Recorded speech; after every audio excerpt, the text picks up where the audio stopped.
the best in town. What makes a good bartender, in your opinion? It's the creative process, definitely. You got to bring that to the table, and it's got to be different every day. Otherwise, it's just slinging drinks, and I'm not about that. So if somebody says to you, I'd like a fuzzy navel with, I'm trying to think of a creative thing here, and I can't.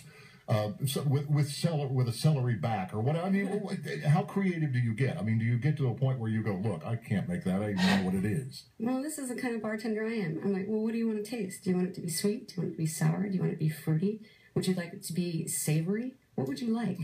You know, and that's what I do. And then I turn around and I go and make them whatever they want. Okay. Now, This may sound like a goofy question, but it's something I've always wondered about. In the summer, when it's hot, 102 outside, something like that, do you get more, let's say, requests, shall we say, for like blended drinks?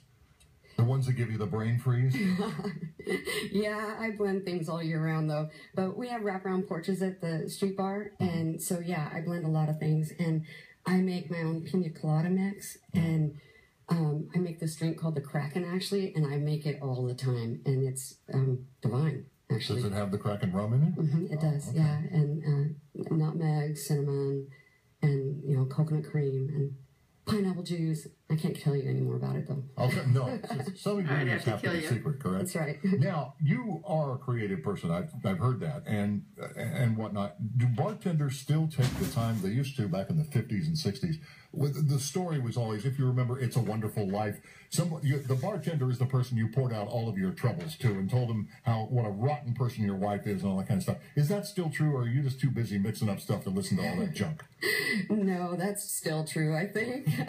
So you know things. I know things, and I keep my mouth shut. Really? Oh, yeah. You have, like, famous people come in there that you could maybe tell me about?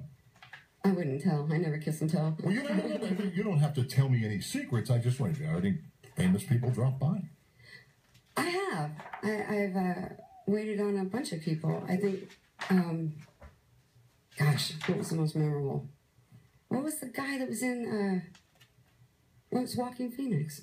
Yeah, I waited on him. Joaquin Phoenix? Yeah. Oh, okay, cool. Yeah, he's mesmerizing. Yeah. They were making a movie here in Portland, and yeah, he was amazing. I actually had a beer with him later that night. Something That's crazy. Cool. I know, right? Yeah. But it had to be a Heineken. Ish. Sorry. Well, okay, so tell me, you're going to make a Glen Scottish hat here. Is this your own creation? It is, and it's actually inspired by the kitchen of the street bar. The gal that runs the kitchen is pretty much amazing.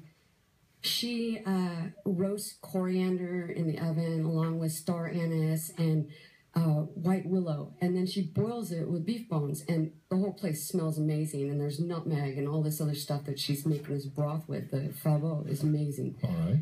So I got into the kitchen about a month ago, and I stole her ingredients, and I made a tincture with high grain alcohol, and it smells amazing. I'm smelling it now. It does smell amazing. Yeah, and then we had this really expensive, lovely scotch, you know, and so I took fresh orange, rubbed down a glass one night, and actually one of my customers, he was the first to try this, and I took a maraschino cherry and I just like rubbed down the glass and put the tincture in there, twisted an orange, stirred the scotch, and then poured it in, and it's beautiful. It's a great drink, and it's inspired by the favo at our place.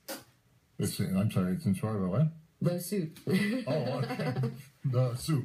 Got it. Okay. So, and you've already done it. It's done. And you put it in a martini glass. It's in a martini glass, yes. That's why I didn't even realize you'd made it.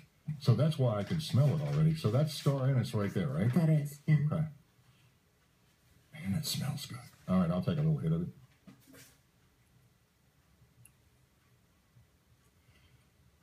It's good. Wow, it's got kind of a little kick too, doesn't it? A little bit.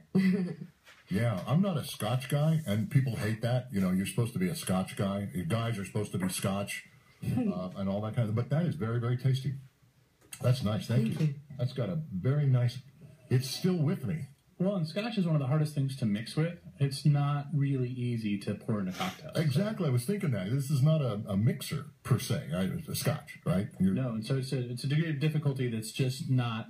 Most bartenders don't attempt it. Mm-hmm. And so that's one of the things I enjoy about Tina's cocktails is she really can take spirits that aren't used in cocktails traditionally and use them in some really creative ways. Mm-hmm. So, well, Tina, speaking of creativity, and again, I'm getting a little personal here, but do you dream these up in the shower, or do people come? That's where a lot of people get their great ideas. I've prepped a lot of radio shows in the shower. That's the truth. Stuff comes to you in the shower. But aside from that, I mean, do you come up with your ideas because of what people ask you for? Or do you just, you're in the car, you're in the shower, you're somebody go, well, I've never mixed that and that together before. Maybe I should try it. This might sound a little nutty, but I was just looking at that scotch on the top shelf, and I was like, why, where, what, how? Okay. I seriously was looking at the bottle, and I was like, I got to be able to. And I was smelling the stock in the kitchen, and I was like, I can do this. So that's what I did. Okay. And, do you spy? Do you go to other bars and try their stuff? No, but they steal my recipes all the time. I hate that. I've hit a nerve. Yeah, a little bit. Well, thanks a lot for coming in. I appreciate it. No, thank you. And once again, this is Street Bar PDX, and it is located on 82nd and Powell. Not to be confused with the 82nd Street Bar. That is up the street. No, it is a new thing. Used to be Greg's Backyard Barbecue.